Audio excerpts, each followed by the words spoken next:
when you overeat, so the next time you eat more than you intended to eat, whether it was for a specific meal or the entire day, here's what's really important, okay? You got to park your shame. You got to park your judgment. You got to park your guilt. You got to just kind of put it off to the side.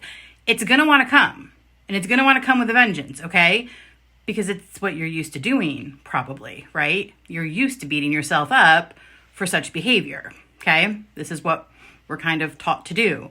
But it's never helpful. Never. There's never a benefit to beating yourself up over what you did or didn't eat, okay?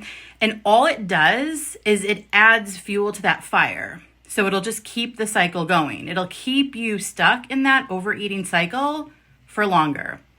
And a lot of times, I know this used to happen to me all the time in the past. If I overate, I would then be like, all right, well, screw it.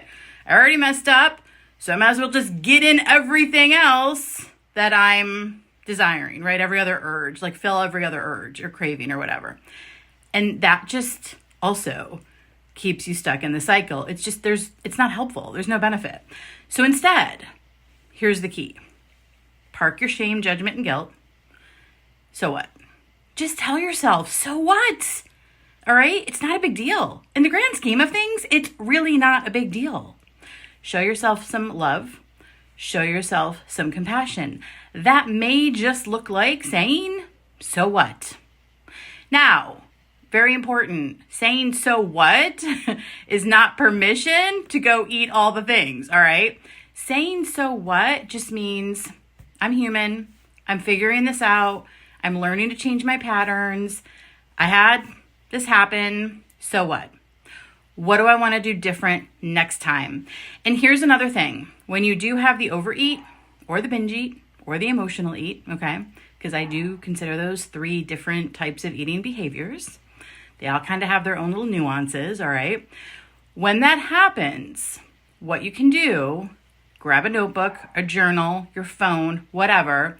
Take a few minutes to reflect on what happened leading up to the overeat. So what happened at that meal? What happened on that day? Notice any triggers. So maybe you were distracted. Maybe you waited too long in between meals and got overly hungry. And so at that point, it kind of just became a free-for-all.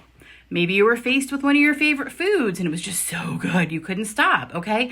There's lots of reasons why this is going to happen. The key is to recognize them, okay? Take some notes, get familiar with your patterns and your obstacles.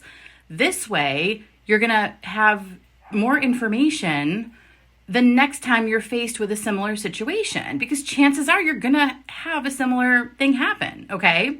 But the key, let me wrap this up because I'm babbling. Park your shame, judgment, and guilt, all right? Because it's never helpful. So what? And then reflect, take some notes, get familiar with your patterns. What can you do different next time? And here's the thing. Chances are it's going to happen again, okay? Like, let's just face that fact, especially if these overeating, emotional eating, and binge eating habits have been going on for a long time, all right? So chances are it's going to happen again. But the next time, notice what's different. Maybe you were able to stop yourself. Maybe you didn't eat as much. Maybe you were kinder to yourself, okay? Those are all wins. And those are all like little breadcrumbs that lead to the next victory, okay? All of this counts in changing your patterns, your behaviors with eating. Hope this was helpful. Have a good night.